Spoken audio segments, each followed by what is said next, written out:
मैं आशिक loan job अड्डा का डायरेक्टर लाया हूं आपके लिए फास्ट ट्रैक रिक्रूटमेंट में, जो कि JKSSB ने वैकेंसी निकाली है फाइनेंस अकाउंट असिस्टेंट की, और जो अपकमिंग वैकेंसी है जिसमें पटवारी यानी कि रेवेन्यू डिपार्टमेंट का, सब इंस्पेक्टर का, JK पुलिस की वैकेंसी के लिए, इन सारी वैकेंसीज़ के लिए तैयारी करने के लिए आज ही स्क्रीन पे दिए हुए नंबर पे कॉल कीजिए और अपनी सीट बुक कीजिए। Hello everyone and welcome to Jobs Adda and welcome to our English series by the name English with Ease, No Fear, Only Fun. I know students that there is a huge gap between the videos, but kindly cooperate with us because as you all know that there are COVID norms going on in our city, and due to that restrictions we can't open our institutions and हम teachers को भी थोड़ा travel करने में और यहाँ आने में थोड़ी सी प्रॉब्लम हो रही है, and I hope you will cooperate with us. Videos मैं कंटिन्यूसली लेकर ही आऊँगी, मेरी कोशिश रहती है कि मैं जल्दी से जल्दी ही वीडियोस बनाऊँ, बट आप प्लीज़ टेंशन मत लीजिए बिल्कुल भी, क्योंकि इस सीरीज़ को लेके भी कि मैम कंप्लीट कर पाएगी या नहीं कर पाएगी, तो don't worry, ma'am will complete this series as soon as possible, but हमें जल्दी नहीं करनी है, हमें थोड़ा सा समझना भी है, ठीक है। And thank you all so much कि आपने मेरी प्रीवियस वीडियो को बहुत अच्छा रिस्पॉन्स दिया। And students, I want each and every student to comment their reviews and their question if they have any in the comment section, so that कि मुझे पता चले कि आपको समझ आ रही है या आपको समझ नहीं आ रही है, ठीक है, right. So this is the video number 3 of this series and officially the class number 2 of this English series, right. Okay students, तो हमने स्टार्ट किया था लास्ट वीडियो में नाउन, राइट हमने क्या स्टार्ट किया था, नाउन, एंड नाउन में हमने एक टॉपिक किया था दैट इज नाउन आइडेंटिफिकेशन, ठीक है। तो हमने क्या किया था, नाउन आइडेंटिफिकेशन। अब नाउन आइडेंटिफिकेशन में मैं थोड़ा सा प्रीवियस को रिवाइज करूंगी सर, तो उसमें मैंने आपको एक चीज़ कराई थी, नाउन फ्रेज, ठीक है। मैंने आपको क्या करवाया था, नाउन फ्रेज।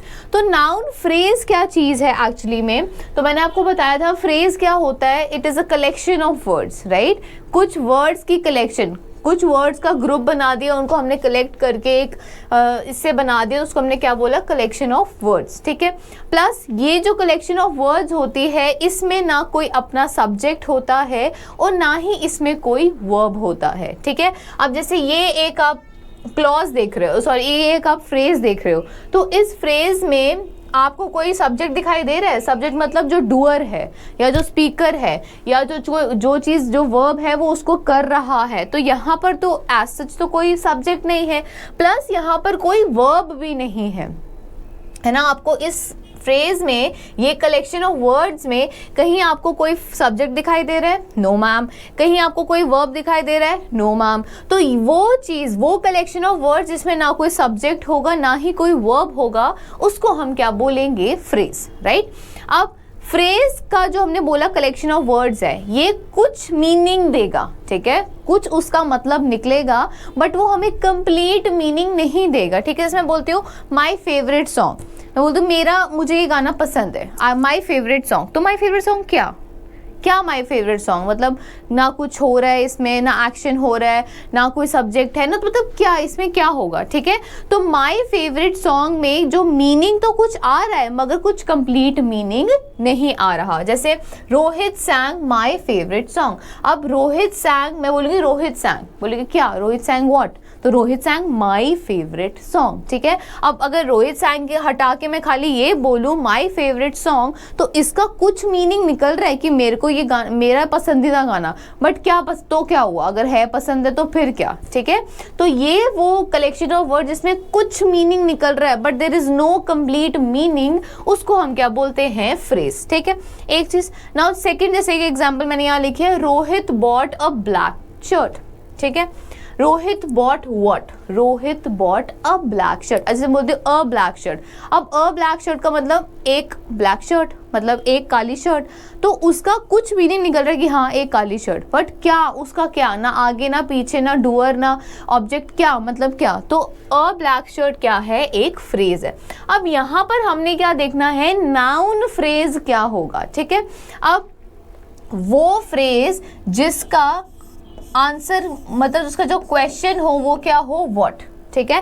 जैसे मैंने बोला रोहित बॉट, आपने बोला रोहित बॉट, मैंने बोला क्या, रोहित बॉट क्या, रोहित ने क्या खरीदा, तो रोहित बॉट व्हाट का आंसर में आप क्या बोल रहे हो, अ ब्लैक शर्ट, ठीक है, क्या बोल रहे हो, अ ब्लैक शर्ट। अब अ ब्लैक शर्ट में नाउन क्या है, जरा मुझे ये बताओ।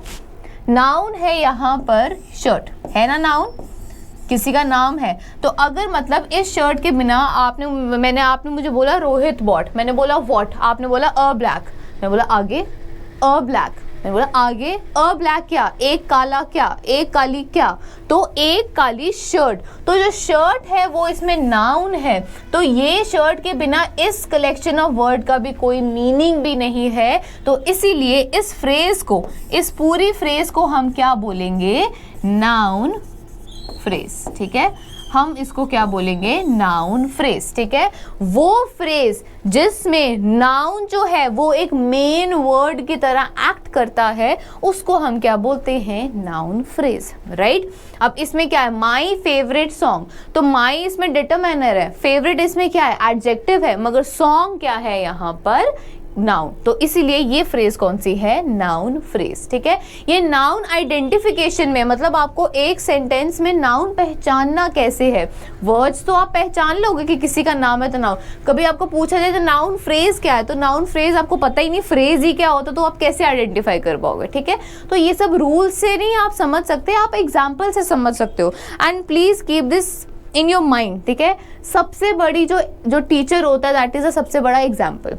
सबसे बड़ा जो आपको सबसे अच्छी चीज़ें सिखाता है, टीचर के बाद में बोलूँगी टीचर से भी पहले, दैट इज़ एन एग्जाम्पल, ठीक है। A good example is the best teacher, ठीक है। जितनी ज़्यादा एग्जाम्पल आप करोगे उससे ज़्यादा अच्छा आपको कोई और नहीं समझा सकता, ठीक है। तो Rohit sang my favourite song, तो my favourite song is a noun phrase, and Rohit bought a black shirt, तो a black shirt is a noun phrase. ये हमने लास्ट वीडियो का थोड़ा सा यहाँ पर रिकॉल किया है। अब आज हम क्या करेंगे, आज हम करेंगे नेक्स्ट आइडेंटिफिकेशन में, ये लास्ट पॉइंट था हमारे पास, दैट इज नाउन क्लॉज, ठीक है, दैट इज नाउन क्लॉज। अब क्लॉज क्या होता है, फ्रेज की तरह, लाइक फ्रेज, क्लॉज भी कुछ ग्रुप ऑफ वर्ड्स होता है, ठीक है।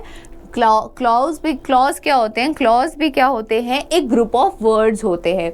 अब ग्रुप ऑफ वर्ड्स क्या, देखो जैसे ये एक एग्जाम्पल लिखी है मैंने, if he comes I will give him some books, right. क्या बोला मैंने, if he comes I will give him some books, अगर वो आया तो मैं उसे कुछ बुक्स दूंगी, ठीक है। If he comes I will give him some books. अब देखो ये एक सेंटेंस में you have two sentences, right, एक ये सेंटेंस है, एक ये सेंटेंस। अगर हम इसको थोड़ा सा स्प्लिट करें, ठीक है। अब इफ ही कम्स, अगर मैं ये ना लिखूं तो मैं ये बोल रही हूँ इफ ही कम्स, अगर वो आया, तो आपने बोला क्या, फिर मैंने बोला अगर वो आया, मैं बोलूँगी आगे, अब लोगों बस इतना ही था। तो अगर वो आया, it is not a complete sentence, है ना, कुछ मीनिंग दे रहा है वो, बट वो कुछ कंप्लीट मीनिंग नहीं दे रहा है। तो बट अगर मैं यहाँ बोलूँ इसको मिटा के कि I will give him some books, simple बोलूँगी I will give him some books, तो इसका पूरा मीनिंग निकल रहा है। ये जो सेंटेंस है ये पूरा कंप्लीट सेंस है, ठीक है। तो एक सेंटेंस को अगर हमने स्प्लिट करके टू सेंटेंस में डाला, तो उसमें आपने क्या देखा कि जो एक सेंटेंस था वो पूरा का पूरा मीनिंग दे रहा है, उसको किसी और की ज़रूरत नहीं है। अगर है तो ठीक है, अगर नहीं है तो भी ज़रूरत नहीं है, वो अपना पूरा कंप्लीट मीनिंग दे रहा है। Whereas यहाँ पर एक ऐसा कलेक्शन ऑफ वर्ड है जिसका जो है वो मीनिंगफुल नहीं आ रहा है, मतलब उस सेंटेंस का कंप्लीट मीनिंग नहीं आ रहा है, उसको किसी और की ज़रूरत है अपना मीनिंग कंप्लीट करने के लिए, ठीक है। तो क्लॉज वो होंगे जो दो टाइप के होंगे, कैसे होंगे, एक होगा हमारे पास डिपेंडेंट क्लॉज और दूसरा होगा हमारे पास इंडिपेंडेंट क्लॉज, ठीक है। ये तो हो गया, बट क्लॉज हुआ क्या, अभी तक हमने क्लॉज नहीं पढ़ा कि मैम क्लॉज हुआ क्या, पढ़ तो लिया, समझ आ गया कि एक इंडिपेंडेंट होगा एक डिपेंडेंट होगा, मगर क्लॉज होगा क्या, क्लॉज क्या होगा, एक स्टेटमेंट होगी। क्लॉज क्या होगा, एक स्टेटमेंट होगी जिसके पास अपना एक सब्जेक्ट होगा और एक वर्ब होगा, ठीक है। फ्रेज में अगर आप जाओ, क्या था फ्रेज में, no subject and no verb, ठीक है, this is the difference between phrase and clause. क्या डिफरेंस है? उसके पास ना कोई अपना सब्जेक्ट था और ना ही कोई अपना वर्ब था, वेयर एज क्लॉज के पास अपना एक सब्जेक्ट है और अपना एक वर्ब है। ठीक है, अब देखो इफ ही कम्स, अब इफ ही कम्स में हम देखेंगे तो इसमें देखो ये क्या है, मीनिंग जो है ये कम दे रहा है, बट इसके ये जो है ये कहा, इसके पास सब्जेक्ट है, सब्जेक्ट क्या है? ही, और कम्स क्या है यहाँ पर? वर्ब है। ये कम्स यहाँ पर क्या है? वर्ब है, और ही यहाँ पर क्या है? सब्जेक्ट है। ठीक है, अगर वो आया तो वो जो आएगा तभी तो कुछ होगा, तो वो इज सब्जेक्ट और आया इज वर्ब। ठीक है, कम्स। अब ये जो सेंटेंस था इफ ही कम्स, इसका मीनिंग क्या है? आधा है। इसको कोई चीज चाहिए अपना मीनिंग कंप्लीट करने के लिए, तो इसीलिए मतलब ये किसी और चीज पर डिपेंडेंट है, तो इसको हम क्या बोलेंगे? इसको हम बोलेंगे इंडिपेंडेंट क्लॉज। ठीक है, सॉरी, इसको बोलेंगे डिपेंडेंट क्लॉज। ठीक है, इसको हम क्या बोलेंगे?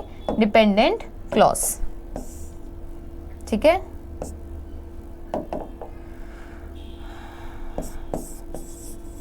Dependent clause. ठीक है, मतलब इसको किसी और पर डिपेंड होना है, इसको अपना पूरा कंप्लीट मीनिंग देने के लिए दूसरे पे डिपेंड होना पड़ेगा, इसलिए इसको हम क्या बोलेंगे? Dependent clause.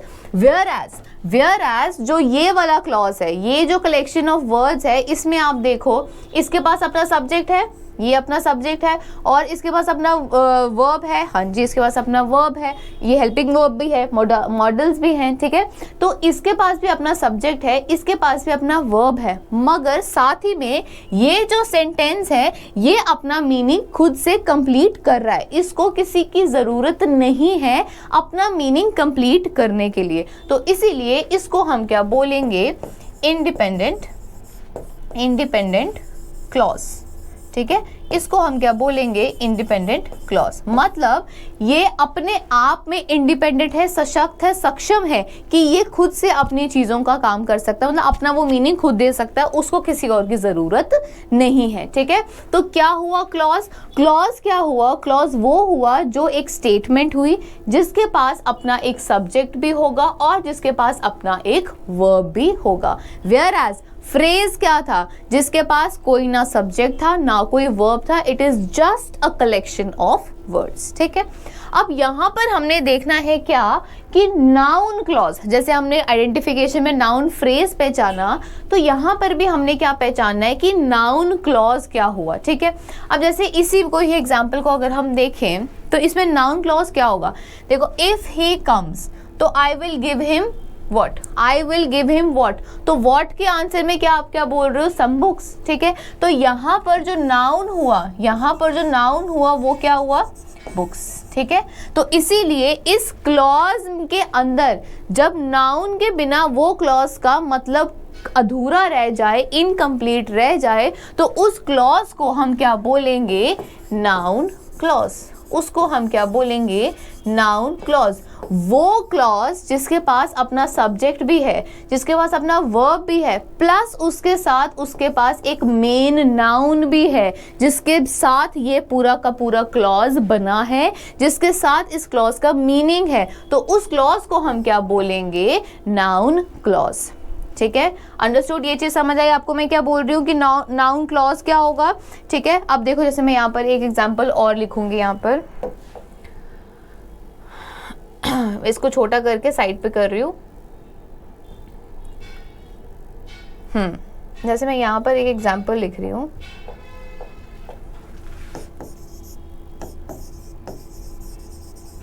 Rohit knows that he is a thief। ठीक है, ये दिख रहा है यहाँ पे। ठीक है, यहाँ पे मैंने कर दिया क्या? Rohit knows that he is a thief। ठीक है, अब यहाँ पे आपने यहाँ पर आपने क्या लिखा? Rohit knows that he is a thief। अब इसमें देखो कि जैसे ऐसे ही को भी हम मिटा देते हैं यहाँ पर। मैं अभी आपको जस्ट सिंपल एक कुछ नाम दे देती हूँ। Rohit knows that Ram is a thief. ठीक है, Rohit knows that Ram is a thief. अब इसको आप दो पार्ट में डिवाइड कर लो, इसमें से क्लॉज ढूंढो। तो पहला तो ये हो जाएगा Rohit knows that Ram is a thief. अब क्लॉज क्या, ये क्या हुआ, ये एक सब्जेक्ट हुआ, ठीक है, और ये क्या हुआ, एक वर्ब हुआ, ये एक क्लॉज हो गई। अब इस क्लॉज में अब राम क्या हुआ, सब्जेक्ट हुआ, और वर्ब क्या हुई, इज हुई। यही हुआ। तो Rohit knows that Ram is a thief में आप क्या देख रहे हो, एक ये क्लॉज हुई और एक ये क्लॉज हुई। ठीक है, अब ये जो इंडिपेंडेंट क्लॉज है इसमें क्या है, इसमें नाउन क्या है, इसमें नाउन है क्या, थीफ। ठीक है, अब इसमें ये इनकम्प्लीट कैसे होगा, that Ram is a what, Rohit knows that Ram is क्या, रोहित को पता है कि राम क्या है, राम थीफ है। तो ये क्या हुआ, नाउन। इस नाउन के बिना इस क्लॉज का मीनिंग क्या है, इनकम्प्लीट है, जबकि ये कैसा क्लॉज है, इंडिपेंडेंट क्लॉज है। तो इसीलिए इस क्लॉज को हम क्या बोलेंगे, नाउन क्लॉज। ठीक है, इसको हम क्या बोलेंगे, नाउन क्लॉज। समझ आया। नाउन आइडेंटिफिकेशन में आपने दो चीजें करी, कौन कौन सी, एक तो आपने की नाउन फ्रेज और दूसरा आपने किया नाउन क्लॉज। तो फ्रेज और क्लॉज में डिफरेंस क्या था, फ्रेज का मतलब था कलेक्शन ऑफ वर्ड ही, मगर ना उसके पास अपना कोई सब्जेक्ट था, ना ही उसके पास अपना कोई वर्ब था। वेयर एज क्लॉज के पास भी कलेक्शन ऑफ वर्ड्स ही है, बट इसके पास अपना एक सब्जेक्ट भी है और इसके पास अपना एक वर्ब भी है। ठीक है, तो आई थिंक कि आपने ये नोट डाउन कर लिया होगा। इसी के साथ ही मेरे साथ ही अगर नहीं किया है तो कर लो। ठीक है, अगर नहीं किया है तो आप इसको नोट डाउन कर लो। तो इसी के साथ हमारा जो एक ये टॉपिक था नाउन आइडेंटिफिकेशन, वो होता है खत्म। ठीक है, वो क्या होता है, खत्म। अब इसके बाद में एक नेक्स्ट टॉपिक करेंगे हम, नाउन यूज। ठीक है, नोट डाउन कर लो।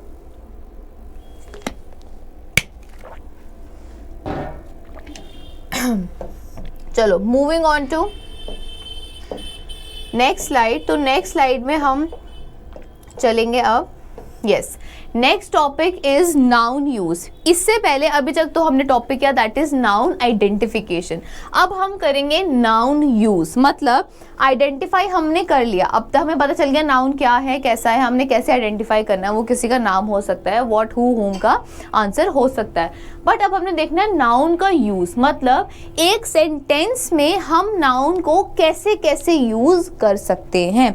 मतलब एक सेंटेंस में हम नाउन को कैसे कैसे यूज कर सकते हैं। अब कैसे कैसे यूज कर सकते हैं, सबसे पहला जो नाउन का यूज है that is noun can be used as a subject or an object of a verb। मतलब एक verb का, ठीक है, verb क्या होती है, कुछ एक्शन, कुछ हैपनिंग या कुछ पोजेशन, यही होती है। तीन चीज़ मैंने आपको पहले बताई थी, खाली एक्शन नहीं होता है, उसकी पोजेशन भी होती है और उसकी हैपनिंग भी होती है।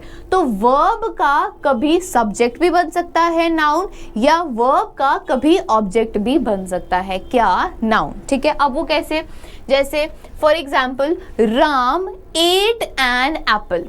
ठीक है, राम एट एन एप्पल। अब इस राम एट एन एप्पल में मुझे बताओ, सबसे पहले राम क्या हुआ यहाँ पर, सब्जेक्ट। ठीक है, राम क्या हुआ यहाँ पर, सब्जेक्ट। एट क्या हुआ यहाँ पर, वर्ब। ठीक है, एट यहाँ पर क्या हुआ, वर्ब। क्या कर रहा है, एक्शन बता रहा है, एक्शन बता रहा है, तो ये वर्ब हुआ। बट राम एट व्हाट, तो अगर ये सब्जेक्ट है तो मतलब ये किस पे एक्शन कर रहा है, तो जिस पे एक्शन कर रहा है या जिस पर एक्शन हो रहा है या जिस पर कुछ वर्ब हो रही है, उसको हम क्या बोलते हैं, ऑब्जेक्ट। उसको हम क्या बोलते हैं, ऑब्जेक्ट। तो आप देख सकते हो इस सेंटेंस में ये सब्जेक्ट है, ये वर्ब है, ये आर्टिकल है और ये ऑब्जेक्ट है, राइट।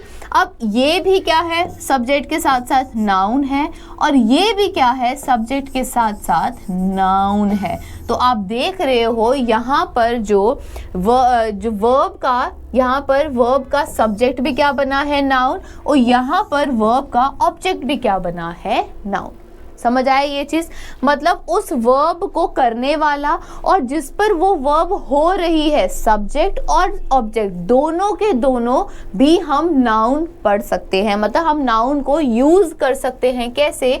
या तो सब्जेक्ट की तरह या तो ऑब्जेक्ट की तरह। किसका सब्जेक्ट ऑब्जेक्ट? वर्ब का सब्जेक्ट या ऑब्जेक्ट। समझ आया ये चीज? क्या?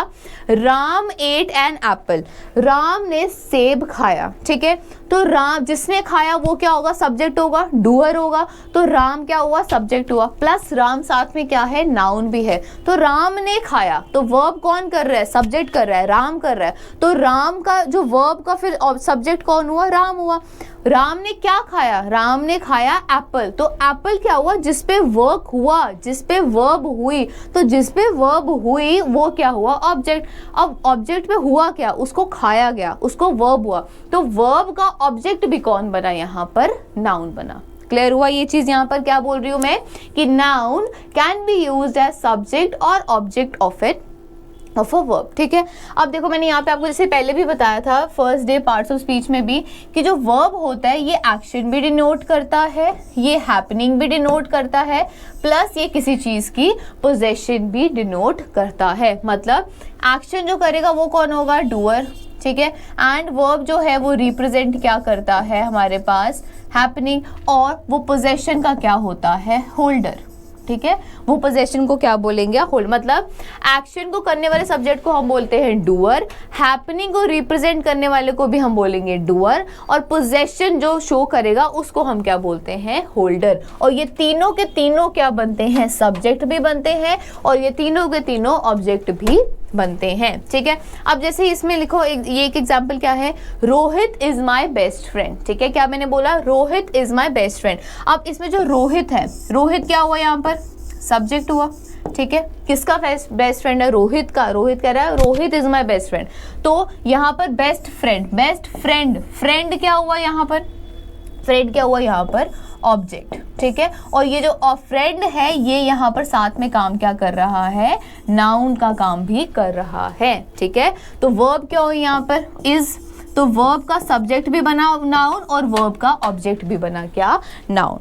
क्लियर हुआ ये चीज? क्या बोल रही हूँ कि जो नाउन है it can be use as a subject या ऑब्जेक्ट ऑफ अ वर्ब। ठीक है, अब ये क्या है? Rohit has a car.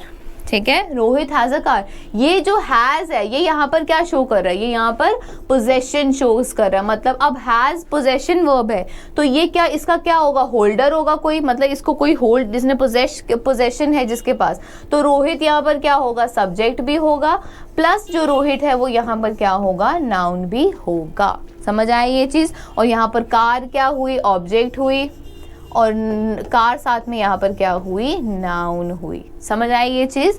तो जो नाउन है वो सब्जेक्ट या ऑब्जेक्ट किसी वर्ब का भी बन सकता है। ठीक है, नाउ देखो जरूरी नहीं होता कि वर्ब का जो ऑब्जेक्ट है, जरूरी नहीं है कि जो वर्ब का ऑब्जेक्ट है वो हमेशा नाउन ही बने। ठीक है, अब अगर हम यहाँ पर बताएं, देखो जो वर्ब का सब्जेक्ट बनेगा वो कौन होगा? यहाँ पे मैंने जैसे बताया डूअर होगा। ठीक है, होल्डर होगा या रिप्रेजेंटर होगा।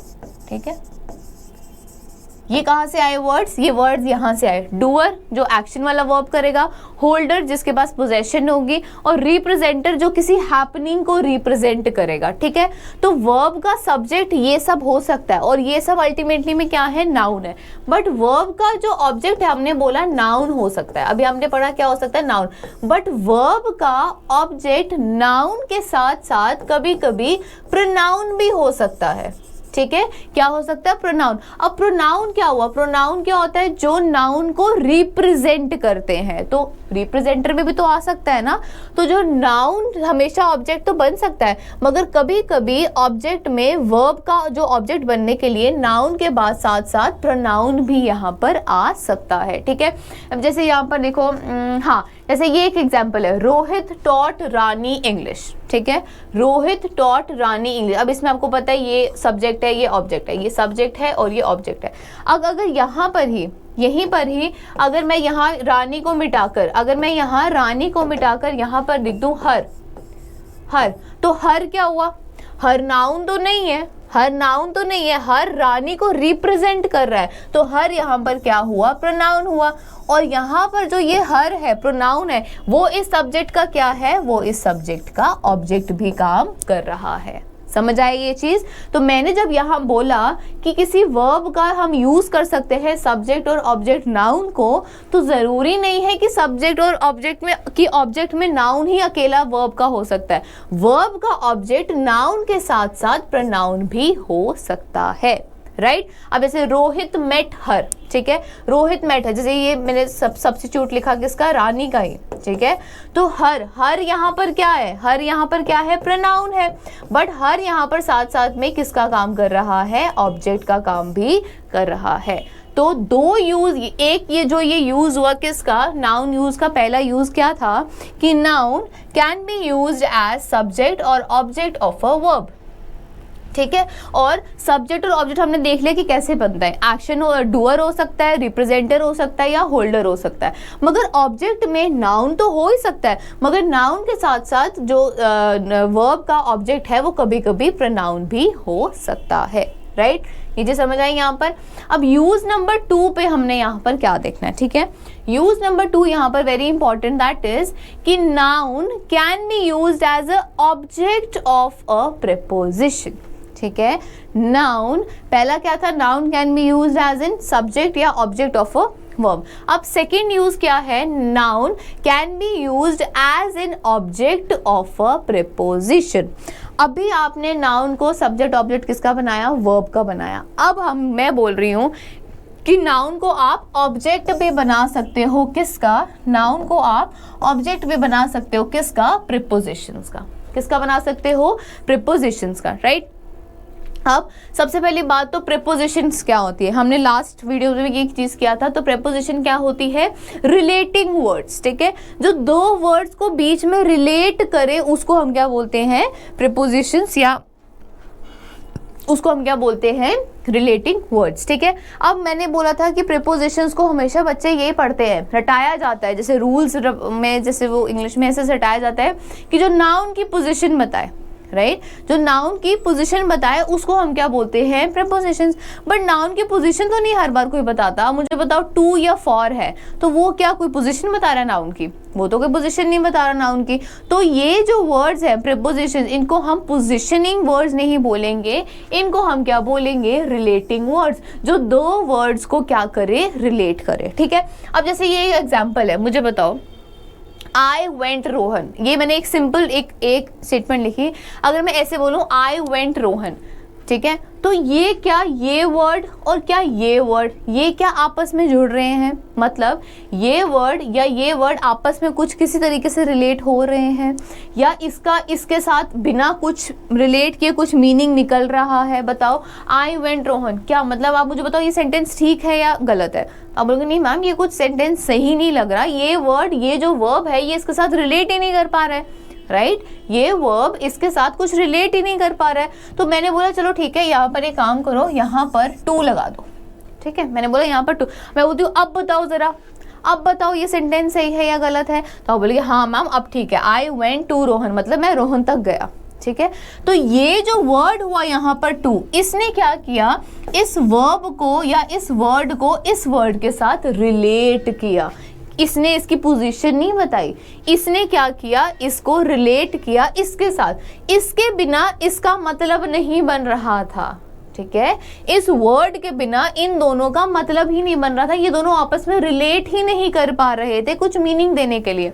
तो ये वर्ड जो दो वर्ड्स को रिलेट करता है उसको हम क्या बोलते हैं, प्रीपोजिशंस, राइट। समझ आया ये चीज क्या बोल रही हूं मैं, प्रीपोजिशंस पोजीशन तो दिखाते हैं बट हर बार पोजीशंस नहीं दिखाते। जब वैसे वर्ड्स आते तो वहां पर फिर वो रट्टाबाजी वाले तोतों के फिर बंद हो जाता है मुंह, क्यों, क्योंकि यहाँ पर आपने रटा दिया जाता है कि ये पोजीशन नहीं, प्रीपोजिशन पोजीशंस नहीं, रिलेटिंग वर्ड्स होते हैं, ठीक है। अब बोलोगे मैम क्या यहाँ पर खाली टू आ सकता है, नहीं, आप यहाँ पर आफ्टर लिख सकते हो, यहाँ पर आप बिफोर लिख सकते हो, यहाँ पर आप फॉर लिख सकते हो, आप कुछ भी लिख सकते हो। तो ये जितने भी वर्ड्स हैं ये सारे के सारे क्या हैं हमारे पास, प्रीपोजिशंस, ठीक है।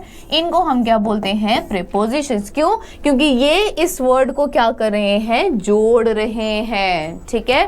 तो अब मुझे बताओ देखो यहाँ मैंने क्या बोला कि नाउन को हम यूज कर सकते हैं ऑब्जेक्ट ऑफ अ प्रीपोजिशन, मतलब प्रीपोजिशन का जो ऑब्जेक्ट होगा, सब्जेक्ट नहीं, प्रीपोजिशन का जो ऑब्जेक्ट होगा वो क्या हो सकता है, नाउन। ठीक है, अब ये क्या है, रोहन क्या है, रोहन किसी का नाम है तो रोहन क्या हो गया, नाउन। अब ये आई वेंट टू रोहन, तो ये प्रीपोजिशन का जो सब्जेक्ट होगा वो रोहन तो नहीं ना होगा, प्रीपोजिशन का सब्जेक्ट क्या होगा, आई, इसका यही आई है। तो हमने बोला कि प्रीपोजिशन अपना जो ऑब्जेक्ट लेती है अपने बाद वो क्या होता है, नाउन। आप उसको नाउन भी यूज कर सकते हो। ठीक है, अब एक चीज यहाँ पर सुनो, अगर ये तो हमने पहले, मैंने जब यहाँ पर मिटाया हुआ था इसको, आप मुझे ये चीज बताओ, अगर ये नहीं हम लिखते तो क्या ये रिलेट कर पा रहे थे? आपने बोला नो मैम बिल्कुल रिलेट नहीं कर पा रहे थे। तो जब हमने ये वर्ड यहाँ पर लिख दिया, मतलब कोई हमने प्रीपोजिशन लिख दी, तो इस नाउन पर फिर हक किसका हुआ? कहने का मतलब अगर ये प्रीपोजिशन नहीं लिखी थी मगर ये यहाँ पर वर्ब प्रेजेंट था, फिर भी ये वर्ड इसके साथ रिलेट नहीं कर पा रहा था। समझो मेरी इस चीज को, क्या मैं बोल रही हूँ, जब ये वर्ड यहाँ पर नहीं था, जब ये वर्ड यहाँ पर नहीं था, फिर भी इसकी प्रेजेंस में भी ये इसके साथ रिलेट नहीं कर पा रहा था। बट जैसे ही यहाँ पर मैंने एक वर्ड लिखा टू, तो इसका और इसका रिलेशन बन गया, मतलब ये इससे रिलेट करने लगा, तो इसको आपने क्या बोलते हैं, प्रीपोजिशन।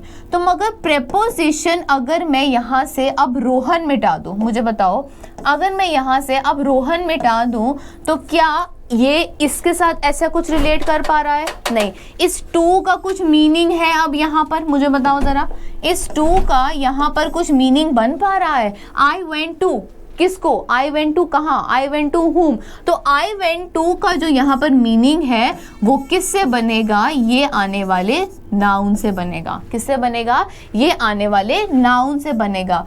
तो प्रीपोजिशन अपने बाद अपना ऑब्जेक्ट लेती है। कहने का मतलब कि ये प्रीपोजिशन किस पे हुई या ये प्रीपोजिशन किसको रिलेट कर रही है, तो प्रीपोजिशन हमेशा अपने बाद अपना एक ऑब्जेक्ट लेती है। और यही यूज है कि हम नाउन को प्रीपोजिशन का ऑब्जेक्ट भी ले सकते हैं, हम उसको यूज कर सकते हैं। ठीक है, तो दो वर्ड्स का मीनिंग, ये जो दो वर्ड्स का मीनिंग इसके बिना नहीं था, मतलब वेंट और रोहन आपस में रिलेट नहीं कर पा रहे थे। तो जब इनको रिलेट करने के लिए हमने यहाँ पर एक रिलेटिंग वर्ड डाला जिसको हम क्या बोलते हैं, प्रीपोजिशन। अब ये जो प्रीपोजिशन है ये भी अपने इस ऑब्जेक्ट के बिना क्या है, अधूरी है, इसका कोई मीनिंग नहीं है। समझ आए ये चीज? तो प्रीपोजिशन अपने बाद हमेशा अपना ऑब्जेक्ट लेती है और वो जो ऑब्जेक्ट होगा उसको हम नाउन भी ले सकते हैं। ठीक है, प्रीपोजिशन हमेशा, प्रीपोजिशन के बाद जो वर्ड होगा वो वर्ड कैसा होगा, प्रीपोजिशन का ऑब्जेक्ट होगा। मतलब जिस पर वो प्रीपोजिशन हुई, जिसको उसने रिलेट किया, जिस पर रिलेट किया, वो वर्ड क्या होगा, ऑब्जेक्ट होगा। ठीक है, हमेशा किसी भी सेंटेंस में प्रीपोजिशन के बाद जो वर्ड होता है वो क्या होता है, ऑब्जेक्ट होता है। राइट, ये चीज समझ आ गई यहाँ पर? अब मैंने यहाँ पर ये चीज़ आपको समझा दी। अब यहाँ पर देखो नोट लिखो। अच्छा, एक चीज़ कि क्या प्रीपोजिशन हमेशा ज़रूरी है एक वर्ब को अपने नाउन के साथ जोड़ने के लिए? आप यहाँ पर बोल रहे हो वर्ब, ठीक है, वर्ब को नाउन के साथ जोड़ने के लिए क्या हमेशा हमें प्रीपोजिशन चाहिए? क्या हमेशा हमें प्रीपोजिशन चाहिए? अब देखो यहाँ मैं एक एग्जाम्पल ले रही हूँ।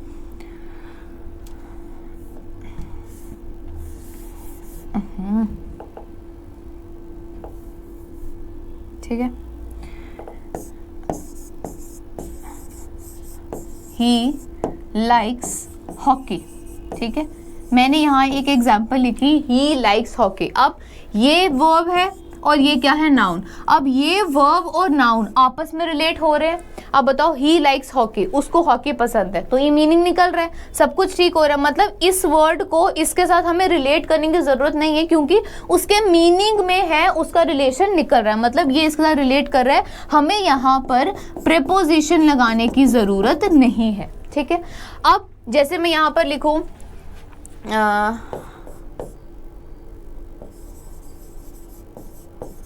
आई लव रेन, ठीक है, आई लव रेन। अब लव क्या है यहाँ पर, वर्ब है, रेन क्या है यहाँ पर, नाउन है। तो क्या ये वर्ब नाउन के साथ बिना प्रेपोजिशन के रिलेट कर रहा है? यस मैम, ये बिल्कुल रिलेट कर रहा है। क्या हमें यहाँ पर प्रेपोजिशन की जरूरत है?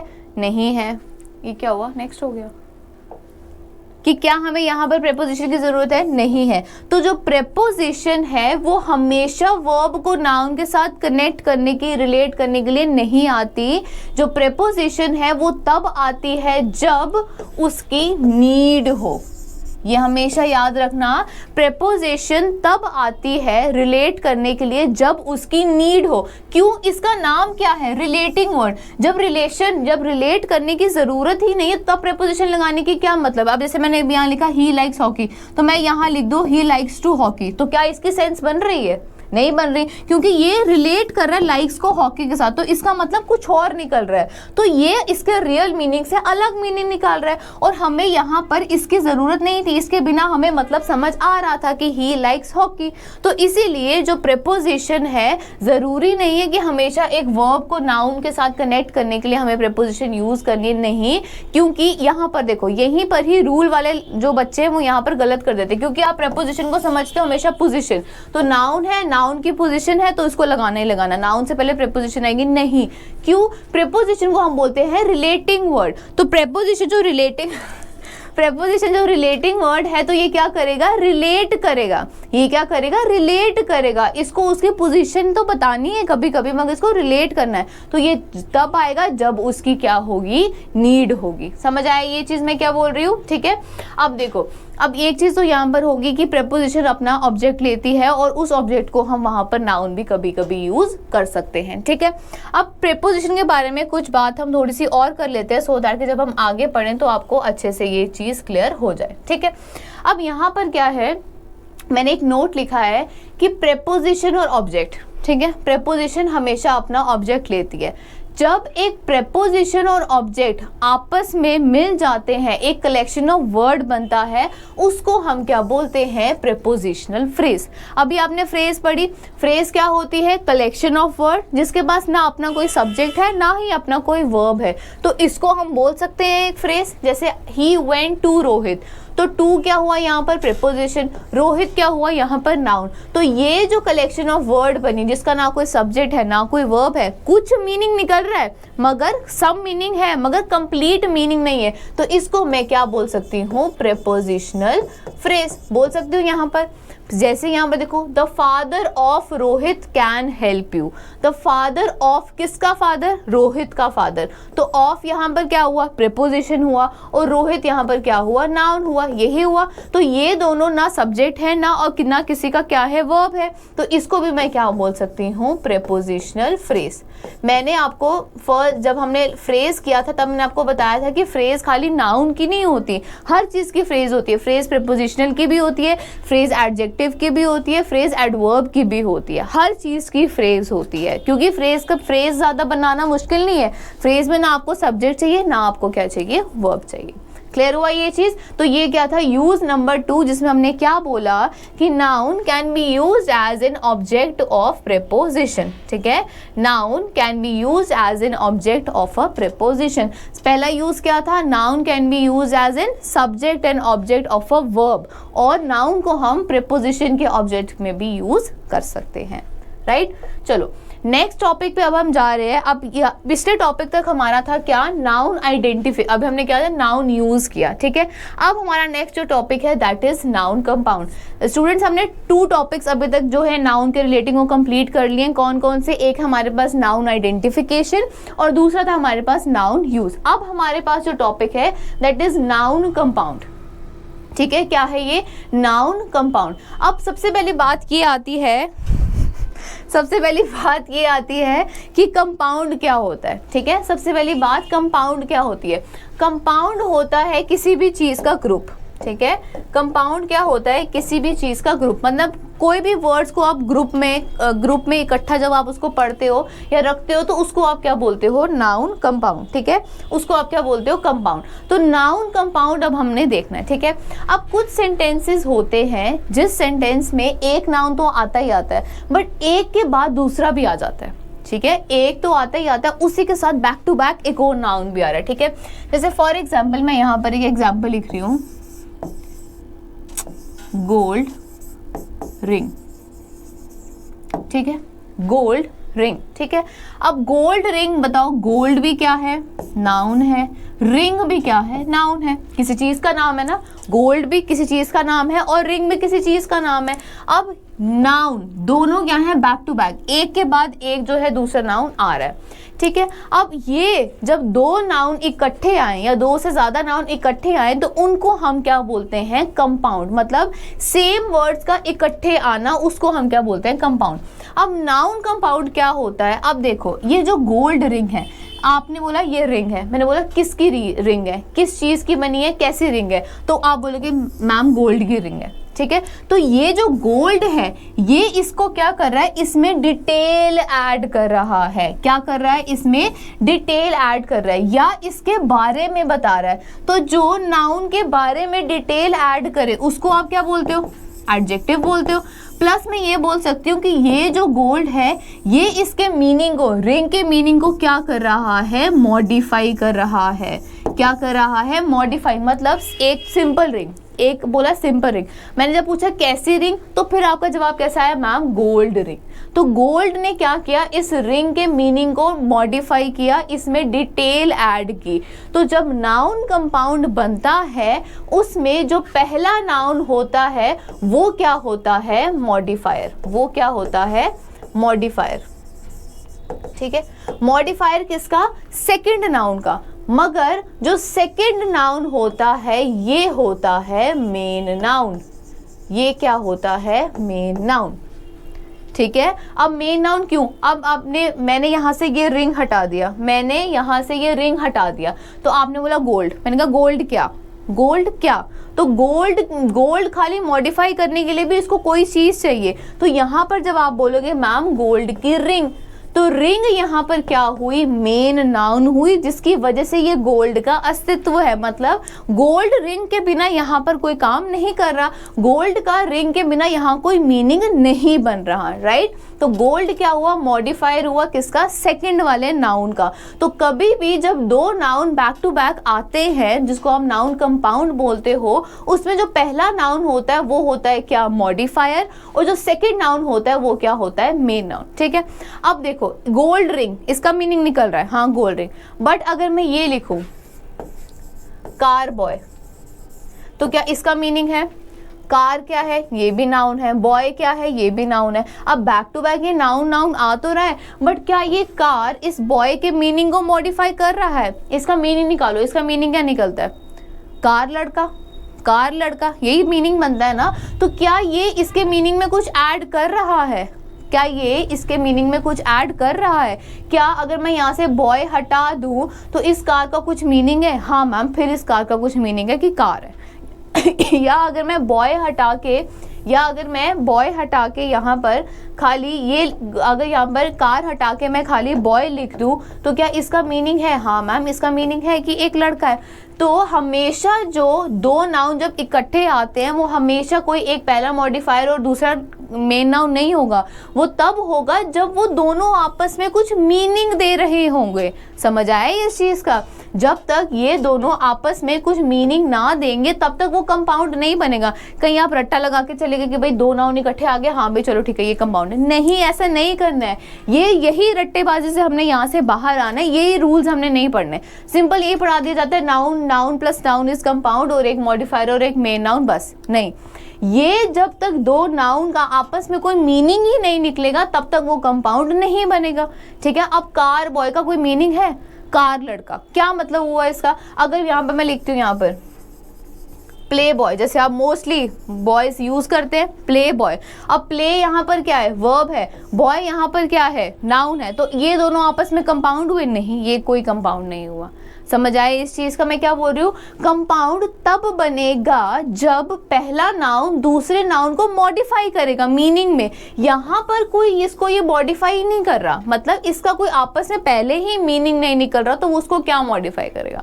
समझ आए ये चीज, तो नाउन कंपाउंड वो होगा जो पहला जो मॉडिफाई करेगा दूसरे नाउन को, और दूसरा नाउन क्या होगा, मेन नाउन होगा। समझ आए ये चीज? जैसे मैंने एग्जांपल दी गोल्ड रिंग। अब देखो कई बच्चे यहाँ पर ये भी कंफ्यूज कर रहे होंगे कि मैम गोल्ड भी तो कुछ भी हो सकता है, गोल्ड चीज भी हो सकती है, या हम गोल्ड कलर को भी बोलते हैं। मगर अगर यहाँ पर आप गोल्ड चीज मेटल का नाम लो या आप गोल्ड कलर का नाम लो, दोनों इस रिंग को क्या कर रहे हैं? मॉडिफाई ही कर रहे हैं, दोनों उस रिंग में डिटेल ही ऐड कर रहे हैं। ठीक है, वो डिफरेंट मतलब नहीं दे रहा। अगर गोल्ड मेटल लेको कि मेटल गोल्ड की रिंग, या बोलो गोल्ड कलर की रिंग, तो one and the same thing, दोनों रिंग को ही ऐड डिटेल कर रहे हैं। समझ आए ये चीज? तो इसीलिए इसको हमने क्या बोला? एडजेक्टिव। और ये क्या कर रहा है? यहाँ पर मॉडिफाई कर रहा है। समझ आया? तो दिस इज क्या? Noun compound. ठीक है, नेक्स्ट यहाँ पर एक पॉइंट यहाँ पर आता है, दैट इज, ये तो कंपाउंड में ही पॉइंट था। Next is noun preposition noun. कहीं कहीं आप सेंटेंस में देखते हो पहले नाउन आता है, फिर एक प्रीपोजिशन आती है और फिर आता है एक नाउन। ठीक है, जैसे इसकी बहुत एक अच्छी एग्जाम्पल है, that is son in law. ठीक है, सन इन लॉ। अब सन इन लॉ का यहाँ पर मीनिंग क्या निकलता है? सन इन लॉ का मीनिंग हमें ऐसे आंसर तो पता ही है कि सन इन लॉ का मीनिंग क्या होता है? दामाद। ठीक है, अब ऐसे आपको पता, अगर मैं यहाँ पर बोलूं यहाँ पर एक लिखूं, द फादर ऑफ राम। ठीक है, द फादर ऑफ राम। अब यहाँ पर क्या है? Father of Ram. फादर क्या है? नाउन है। ऑफ क्या है? प्रीपोजिशन है। और राम भी क्या है? नाउन है। ठीक है, अब ये फादर ऑफ राम का मतलब निकालो, राम का पिता। ठीक है, राम का पिता। अगर हम ऐसे वर्ड टू वर्ड मीनिंग निकालें तो इसका अगर आप वर्ड टू वर्ड मीनिंग निकालो तो क्या बनता है? बेटा जो लॉ में है, यही निकलता है। बेटा जो लॉ में है, यही निकलता है। अब मुझे, अगर मैं आपको ये चीज बोलूं कि ये जो मैंने सन इन लॉ लिखा है, आप मुझे इसका प्लूरल करके बताओ। जल्दी से मुझे कमेंट में लिखोगे आप सब बच्चे कि इसका सन इन लॉ का प्लूरल करके दिखाओ। तो आप क्या लिखोगे? मैं आपके ऑप्शंस लिखती हूँ। कई बच्चे बोलेंगे मैम सन इन लॉज, कई बच्चे बोलेंगे मैम सन्स इन लॉ, ये कई बच्चे बोलेंगे मैम सन इन लॉज। यही करेंगे। ठीक है, ये जो था ये क्या था? सिंगुलर था। अब मैंने बोला इसमें से कुछ प्लूरल कर, अब यही 4 ऑप्शंस बनते हैं ना, इसके बिना तो नहीं ना आप कुछ सोच रहे। तो मुझे बताओ इसका प्लूरल करके बताओ, सन इन लॉ का प्लूरल मुझे फॉर्म करके बताओ तो क्या बनेगा? बताओ, ये बनेगा, ये बनेगा या ये बनेगा? बताओ जल्दी से। देखो, जब हमने इसका मीनिंग लिया, द फादर ऑफ राम से रिलेट करके, मतलब वर्ड टू वर्ड हमने ऐसे निकालते हैं इंग्लिश का, अगर हम अपनी लैंग्वेज में मीनिंग निकालेंगे तो सन in law. Sun in law का मतलब क्या हुआ? बेटा जो लॉ में है। ठीक है, उसको छोड़ो, अभी बेटा जो लॉ में है, या आप इसको अभी सन इन लॉ को बोलो दामाद, तो ये था सिंगुलर। तो अगर आप इसको सन्स इन लॉज करते हो, सन्स इन लॉज करते हो, तो मतलब सन भी प्लूरल और लॉज भी प्लूरल, मतलब बहुत सारे बेटे बहुत सारे लॉ में, बहुत सारे बेटे बहुत सारे लॉ में। तो क्या ये करेक्ट होगा? नहीं, ये करेक्ट नहीं होगा। फिर बेटे लॉ में। ठीक है, बेटे लॉ में, बहुत सारे लॉ में बेटे नहीं होंगे, बेटे होंगे एक ही लॉ में। तो करेक्ट आंसर क्या होगा? Sons in law. ठीक है, सन्स इन लॉ। ठीक है, तो सन इन लॉज भी करेक्ट नहीं होगा और सन्स इन लॉज भी करेक्ट नहीं होगा। समझ आया ये चीज? अब देखो, इसमें मैंने आपको जैसे ये चीज बताई कि वर्ड टू वर्ड मीनिंग निकालना है। जब वर्ड टू वर्ड मीनिंग निकाला तो हमने यहाँ पर क्या देखा? सन इन लॉ, मतलब बेटा जो लॉ में है। तो अगर मैं यहाँ पर ये हाइफन ना लगाती तो हम इसका मीनिंग निकाल सकते हैं क्या? बेटा जो लॉ में है। ठीक है, जैसे मैं यहाँ पर एक एग्जाम्पल लिखती हूँ।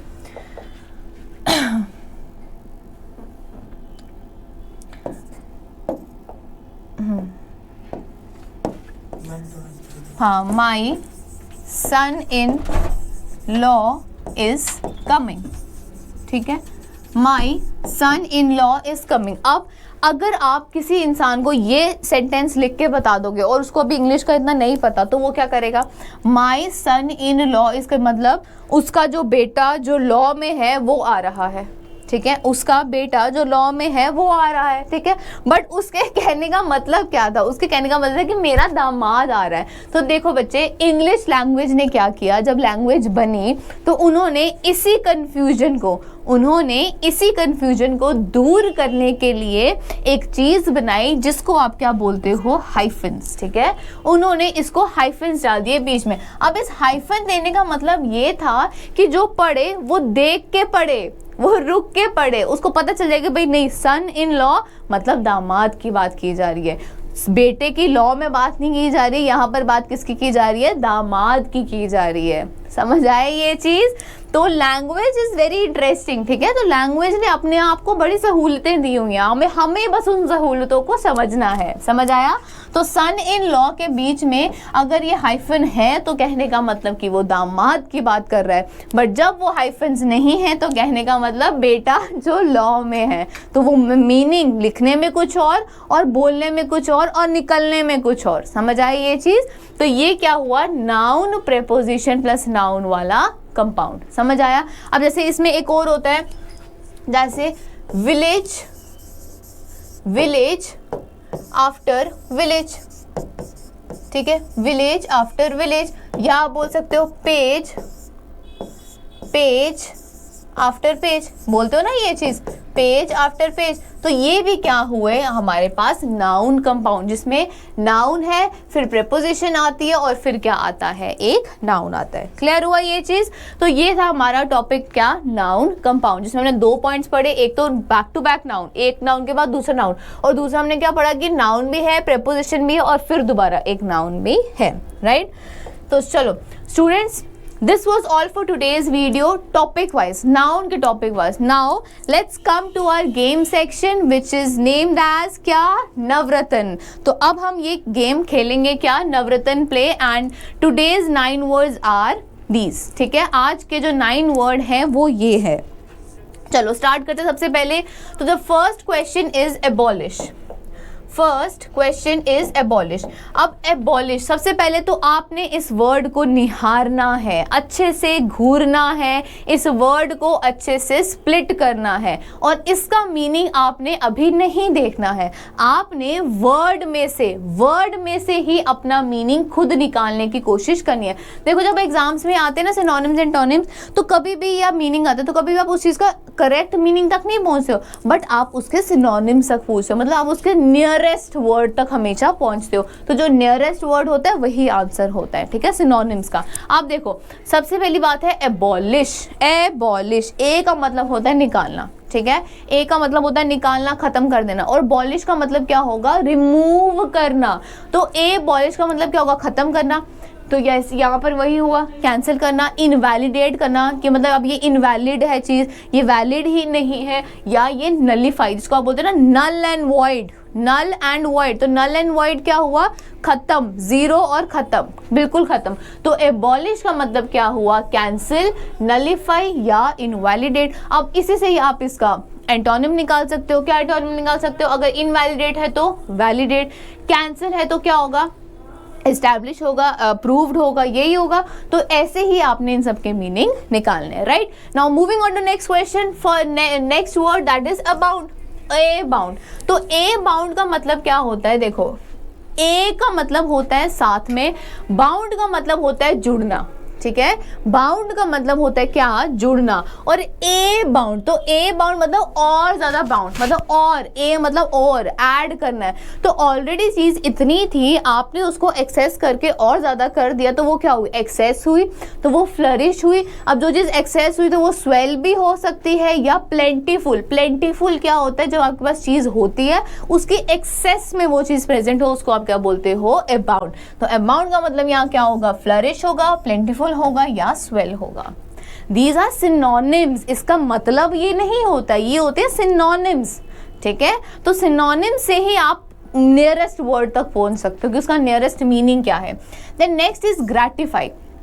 ठीक है। ग्रेटिफाई, ग्रेटिफाई क्या हुआ, देखो ग्रेटिफाई का मतलब हमेशा होता है हम अब बहुत सारे हम ये वर्ड यूज़ करते हैं, ग्रैटिट्यूड, है ना, बहुत सारे हम ये बहुत बार हम ये वर्ड सुनते भी हैं और यूज़ भी करते हैं, ग्रैटिट्यूड। तो ग्रेटिफाई का मतलब ही क्या होता है, झुकना, प्लीज़ करना या थैंक यू करना, थैंकफुल होना, ठीक है। तो ग्रेटिफाई का मतलब क्या होगा यहाँ पर, प्लीज़, कंटेंट मतलब बहुत हम्बल, बहुत ही ज़्यादा दिल से साफ या बहुत ज़्यादा दिल से हम्बली जो रिक्वेस्ट होती है उसको हम क्या बोलते हैं, ग्रेटिफाई या डिलाइट, ठीक है।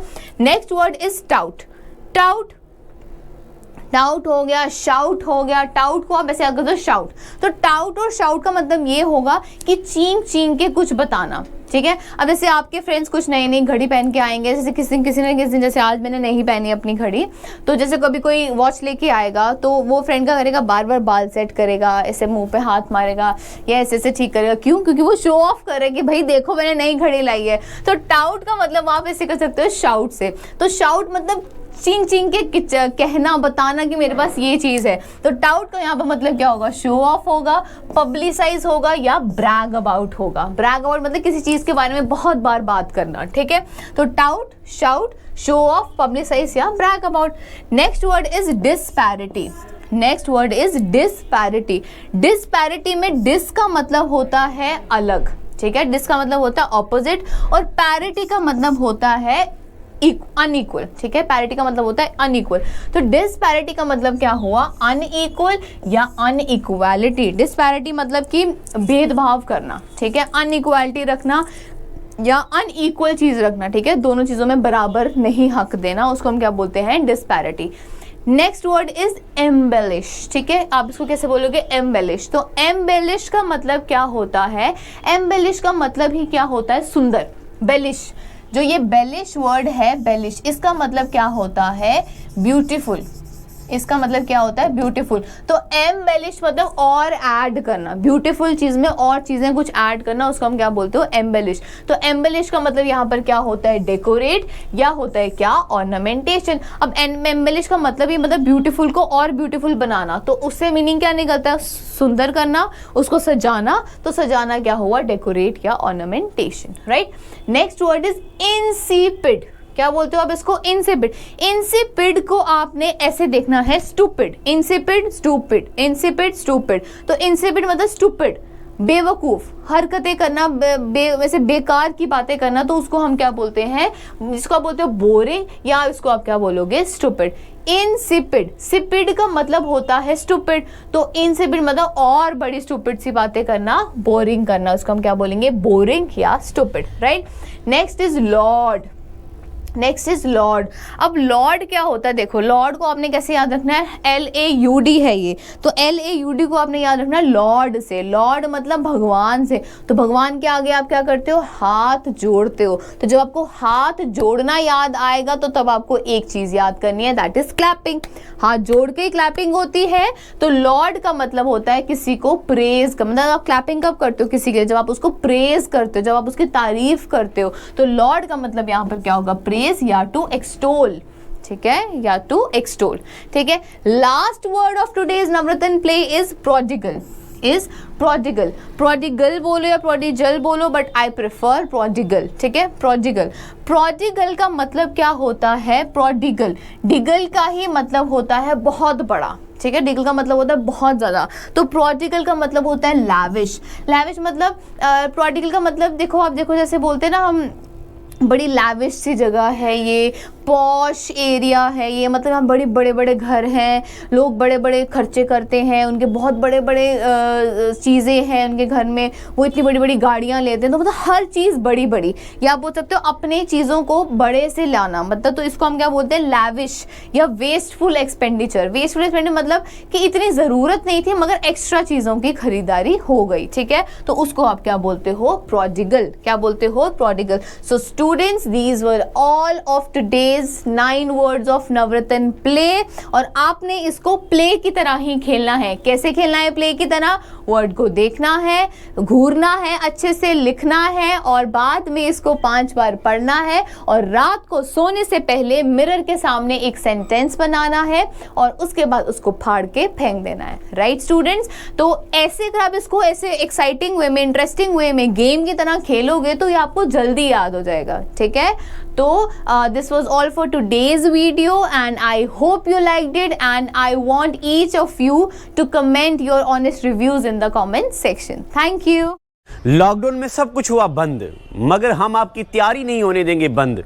जितनी भी जम्मू कश्मीर के नए रिक्रूटमेंट आई हैं, नायब तहसीलदार हो, पटवारी हो, फाइनेंस अकाउंट असिस्टेंट हो, सब की तैयारी करने के लिए, लाइव पढ़ने के लिए अभी स्क्रीन पे दिए गए नंबर पे कॉल करें और पढ़ें जम्मू कश्मीर की बेहतरीन फैकल्टी के साथ। मैं आशिक लोन लाया हूं आपके लिए लाइव बैच।